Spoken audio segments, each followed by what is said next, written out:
අයිබෝන් සුබ උදෑසනක් අද 2026 ජූනි මාසයේ 5 වෙනිදා අද සිකුරාදා අදත් වදින තැන් වලට වදින්න රිදෙන තැන් වලට රිදෙන්න මේ ගහන්නේ හතර වටේ ගහන පත්තරේ කැලෑ පත්තරේ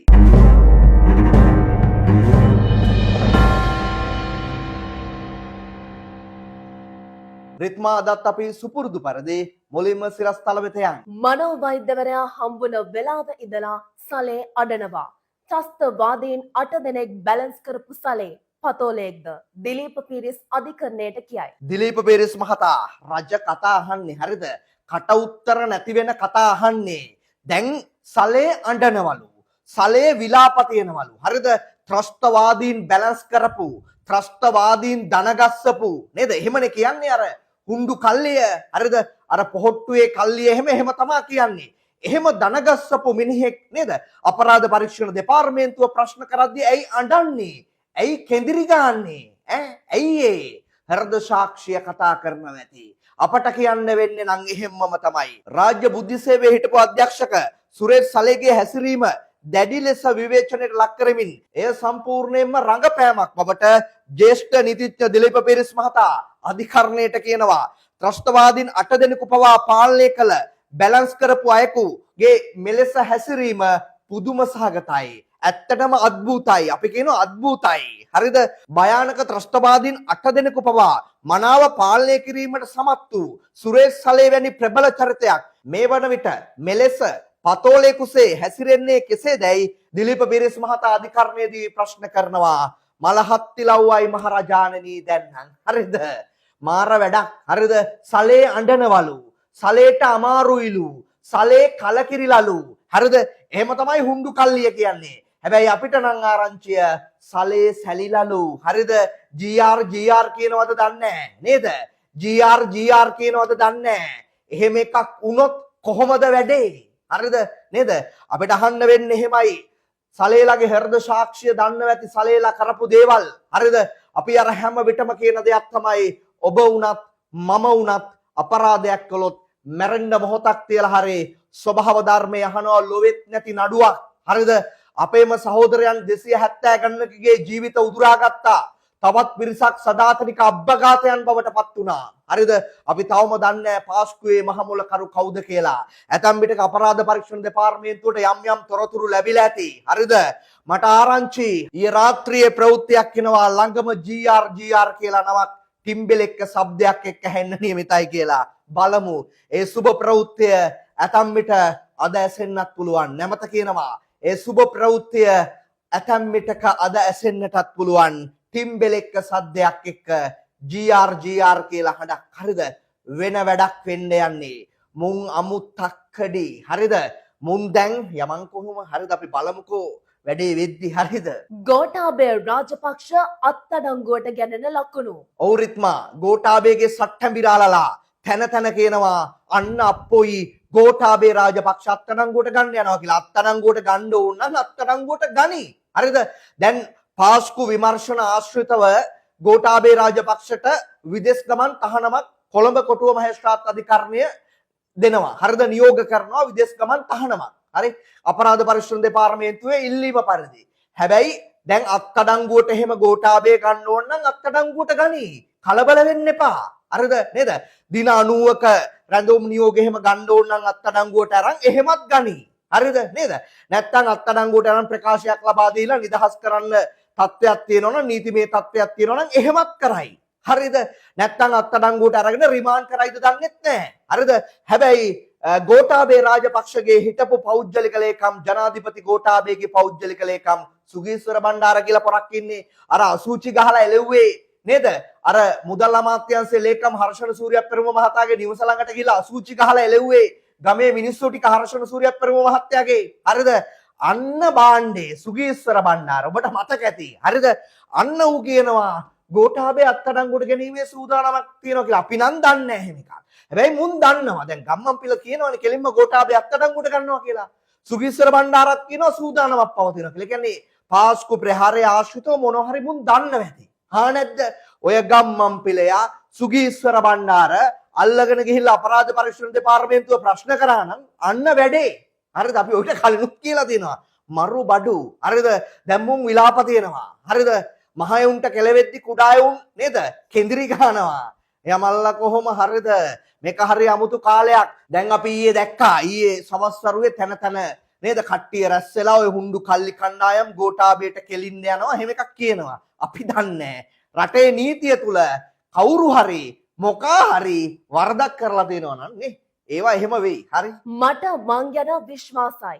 සමහර විට මම 2029 ජනාධිපති වෙයි. විමල් වීරවංශ කියයි. මල හත්ති ලව්වයි මහරජාණනි. නෑ මොලේට මොකද වෙන්නේ එතකොට? ඈ අයිස්ලන්තේ 20යි 29 ජනාධිපති වෙන්න නෑ මොලේ බලාගෙන ඉද්දී තුමුල්ලේ විමලාවති මිනිහා කියනවා තමන්ට තමන් ගැන විශ්වාසයි. සමහර විටක මම 20යි 29 ජනාධිපති වෙන්න පුළුවන් කියලා මිනිහා කියනවා. මිනිහට ඔක තමයි අවුල. අනුර දිසානායක සහෝදරයත් එක්ක තියෙන අවුල, ජනාධිපතිවරයාත් එක්ක තියෙන වෛරය, ජනතා විමුක්ති පෙරමුණත් එක්ක ජාතික ජන බලවේගයත් එක්ක මූ වෛරෙන් පුපුරනවා. හරිද?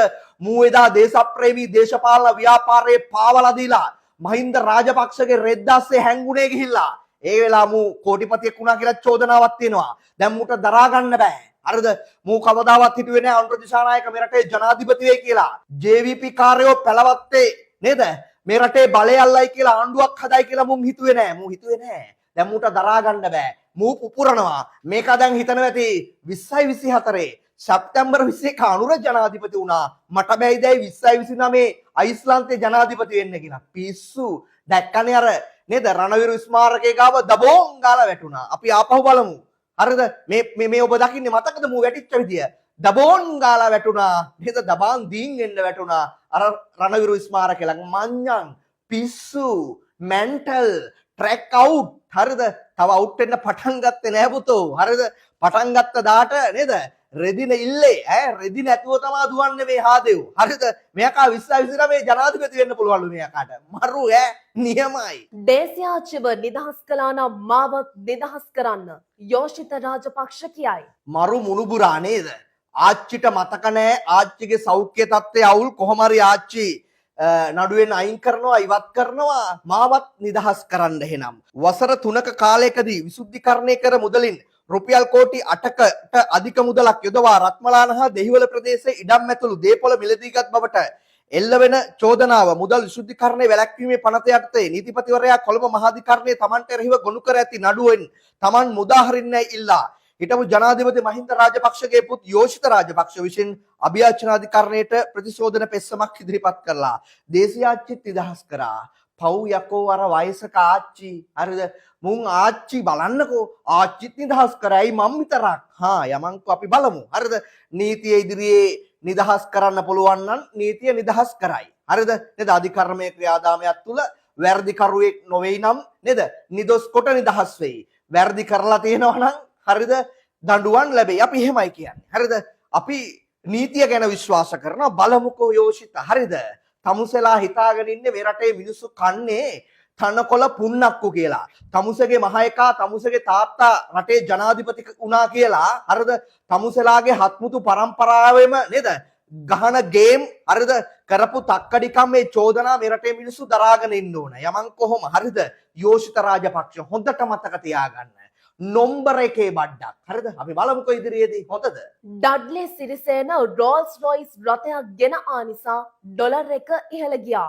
ජී.එල්. පීරිස් කියයි. මාර කතාවක් නේ. මෙරට ප්‍රකට ව්‍යාපාරිකයෙක් වන ඩඩ්ලි සිරිසේන රෝල්ස් රොයිස් රථයක් ශ්‍රී ලංකාවට ගෙන්වීමත් ඩොලරේ මිල ඉහළ යාමට හේතුවක් වූ බවට මහාචාර්ය ජී.එල්. පීරිස් කියනවා. මාර පීරිස් තමා. මේකා මාර බඩක්. ඔබ හිතන්නකෝ ඩඩ්ලි අර කාර් එක ගෙනාපු එකෙන් ඩොලර් එක ඉහළ ගිහිල්ලාලු. මරු ඔස්තාරලා ඈ දැන් ඔය හුඬු කල්ලි කණ්ඩායම එකතු කරන්න හදන මිනිහා මේ මිනිහා වෙන මුකුත් නෙවෙයි. ඔය යකා තනියෙන් වාහනයක දාගෙන බොරැල්ලට ගිහිල්ලා දාන්නකො බොරැල්ල හන්දියෙන් දාලා ගෙදර යන්න කියන්නකො යන්න බෑ. හරිද? රුපියල් 5000ක් අතර දීලා මේකෙන් මොනවද කරන්න පුළුවන් කියලා අහන්නකො බෑ. හරිද?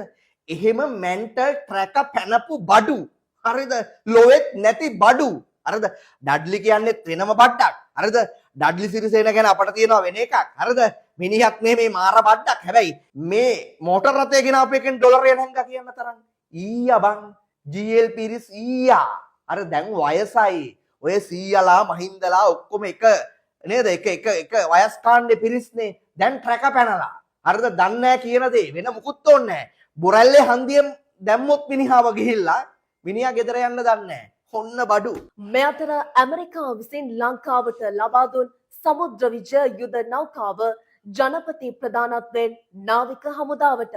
ඕරිත්මා ඊයේ සවස මේ කටයුත්ත කොළඹ වරායේදී සිදු වෙනවා. ඇමරිකාව විසින් ලංකාවට ලබා දුන් සමුද්‍ර විජය යුද නෞකාව ජනාධිපතිගේ ප්‍රධානත්වයෙන් නාවික හමුදාවට බාර දීම සිදු වෙනවා.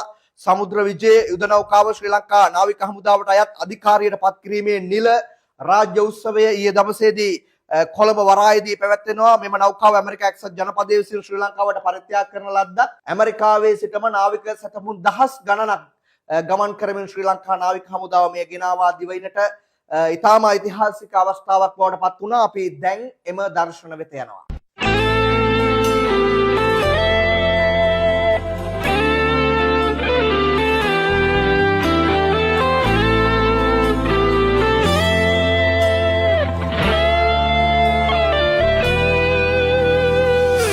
වස් ගණනක් අප දුටු සිහිනේ සැබෑ කරන්නට මිනිසෙක් එනවා සුවහස් හදවත් ගැහෙන ආරාවේ අසා සිටින්නට මිනිසෙක් එනවා උතුරේ දකුණේ සදිසාවේ හදේ පැතුමනේ මිනිසාවේ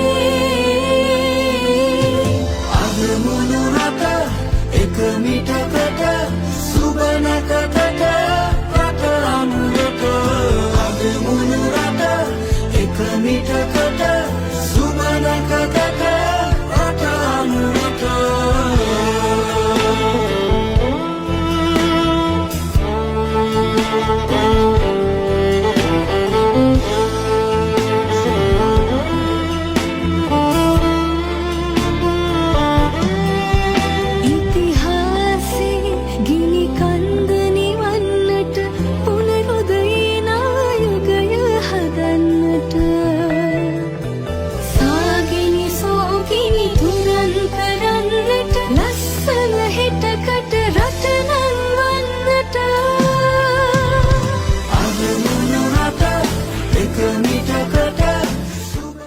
කොහොමද? ඒ තමයි තඹුත්තේගම රම්බණ්ඩගේ කොල්ලා. ඔබ තමුන්නාන්සලාගේ පන්තියේ මිනිහා. කොහොමද වැඩේ? වැඩේ යනවා. යහපාලනයේ මුල් මාස 18ට වඩා අනුරගේ මුල් මාස 18 හොඳ බව වෙරිටේ රිසර්ච් වාර්තාව හෙළි කරයි. වෙරිටේජ් රිසර්ච් ආයතනය ඔබට මතක ඇති ජනාධිපතිවරණයට පෙර ඉඳන් ඔවුන් අනාවැකි කිව්වා. ජනාධිපතිවරණයේ අවසන් ප්‍රතිඵලය ගැනත් 50% සහෝදරයට ගන්න බෑ. හැබැයි දිනනවා ඔවුන් කිව්වා. ඉන් පසුවත් ඔවුන් අනාවැකි කිව්වා රටේ ආර්ථිකය නායකයන්ගේ ජනප්‍රියතාවය පිළිබඳව ඒවා හරියටම හරි ටක්කෙටම හරි. ඔවුන්ගේ අලුත්ම ප්‍රකාශය තමයි දැන් පහුගිය ගෝඨාභයගේ ආණ්ඩුව රනිල්ගේ ආණ්ඩුව ගන්න බෑ. ඔවුන් සංසන්දනාත්මකව බලනවා යහපාලන ආණ්ඩුවත් එක්ක බලද්දී මුල් මාස 18ක තුල යහපාලන ආණ්ඩුවත් එක්ක බලද්දී මේ ආණ්ඩුව ගව් ගානක් ඉදිරියෙන් ඉන්නවා. වංචාව දූෂණය හොරකම නාස්තියට එරෙහිව දැවැන්ත සටනක් ප්‍රායෝගිකව මේ වෙද්දී මේ ජනාධිපතිවරයාත් ආණ්ඩුවත් ක්‍රියාත්මක කර තිබෙනවා. පනත් 32ක් නීති සම්පාදනයන් 32ක් ව්‍යවස්ථාදායකයේ තුල පාර්ලිමේන්තුව තුල වර්තමාන ආණ්ඩුවත් ජනාධිපතිවරයාත් සිදු කොට තිබෙනවා. ඊට පෙර යහපාලන කාලේ හිම දේවල් වෙලා නැහැ. අවුමේ වශයෙන් තමයි වෙලා තියෙන්නේ. අද නේ වැඩේ යනවා. හරිද? අද හැම තැනම කියන්නේ අද ලෝක රාජ්‍ය සංවිධාන, ජාත්‍යන්තර මූල්‍ය අරමුදල, ආසියානු සංවර්ධන බැංකුව, ලෝක බැංකුව, ජපානයේ පැත්තට ගියහම ජයිකා එක, චීනය, ඉන්දියාව, රුසියාව, එකී මෙකී නොකී නේද? බොහෝ රටවල් වල රාජ්‍ය නායකයන්, රාජ්‍ය තාන්ත්‍රිකයන් කියන්නේ ශ්‍රී ලංකාව නැමැති රාජ්‍ය දූෂණයෙන්, වංචාවෙන්, හොරකමෙන් තොරව අද යුක්තියේ රාජ්‍යයක් ලෙස නැගී සිටිනවා. හරි? අද උදව් කරනවා. බලන්න ජාත්‍යන්තර මූල්‍ය අරමුදල, ලෝක බැංකුව, ආසියානු සංවර්ධන බැංකුව, අනිකුත් රටවල් නේ. ඒ තමයි පැලවත්තේ පාලනය. හරිද? උඹලට ඔවා කියද්දි ඇලර්ජික් නේ. ඒ තමයි පැලවත්තේ පාලනය. හරිද? ඒ තමයි රතුහාදයන්ගේ පාලනය. හොඳද? රනිල් මහත්තයාගේ අවසන් කාලයේ එතුමාගෙන් වැඩක් ගන්න ප්‍රේමනාත් සී දොළවත්ත කියයි. රනිල්ගේ අවසන් කාලෙලු රනිල්ගෙන් වැඩක් ගන්නලු. වැඩේ වෙයි හෙට අනිද්දාට. හරිද? තියෙන චෝදනා අපි බලමු. හරිද? වැඩක් ගන්න තමයි ඉන්නේ. ඔහොම යන්කෝ. හරිද? රටේ උත්තරීතර ප්‍රජාතන්ත්‍රවාදය තුල වැඩක් වෙයි. හරිද? රටේ උත්තරීතර නීති පද්ධතිය තුල වැඩක් වෙයි. හොඳ වැඩක් වෙයි. රනිල්ගෙන් වැඩක් ගන්නලු. වැඩක් ගන්නව බඩ තමා. වැඩක් ගන්න තමා අපි බලාගෙන ඉන්නේ. යමන් කොහොම හරිද? සියල්ල රටේ උත්තරීතර ප්‍රජාතන්ත්‍රවාදය තුල. හොඳද? ලබන වසරේ ආරම්භන මෙරට විදුලි දුම්රියේ පළමු අදියර මාකුඹුරේ සිට මරදාන දක්වා ඉදිකිරීමට රජය තීරණය කරයි. ඔන්න තවත් වැඩක්. මට මතක් වෙන්නේ මේ කතාව කියද්දි ප්‍රවාහන අමාත්‍ය බිමල් රත්නායක, නියෝජ්‍ය අමාත්‍ය ප්‍රසන්න ගුණසේන මරු ඩබල, টොප් ඩබල, ලොවෙත් නෑ ලොවි ගහෙත් නෑ, දෙල් කඳ පොලෙත් නෑ මහ පොළොවේ වැඩ. හරිද? ලබන වසරේ ආරම්භන මෙරට විදුලි දුම්රියේ පළමු අදියර මාකුඹුර සිට මර්දාන දක්වා ඉදිකිරීමට රජය තීරණය කර ඇති බවට ප්‍රවාහන නියෝජ්‍ය මැති ප්‍රසන්න ගුණසේන කියනවා. ඔහු කියා සිටින්නේ පළමු අදියර මර්දානයේ සිට මාකුඹුර දක්වාද, දෙවන අදියර රාගම සිට කොටුව දක්වාද, තුන්වන අදියර කොටුවේ සිට පානදුර දක්වාද ක්‍රියාත්මක වෙන බවටයි. කොහොමද? මගී පොදු ප්‍රවාහනය, මෙට්‍රෝ බස් ටික එනවා. හරිද? විදුලි දුම්රිය එනවා. වායු සමීකරණය කරන ලද දුම්රිය මැදිරි පද්ධති ටික එනවා. දුම්රිය එන්ජින් ටික එනවා. හරිද? දුම්රිය පොළවල් ටික ඉදි වෙනවා. ප්‍රතිසංස්කරණය වෙනවා. ලංගම බස් නැවතුම් පොළවල් ටික නේද? ප්‍රතිසංස්කරණය වෙනවා. මාර වැඩක් වෙන්නේ ගැමුණු විජේරත්න පරිස්සමෙන් ඈ. හරිද? ඒ සමගින් රිත්මා අදට අපි සමුගන්නවා ඔබට සුබ දවසක්.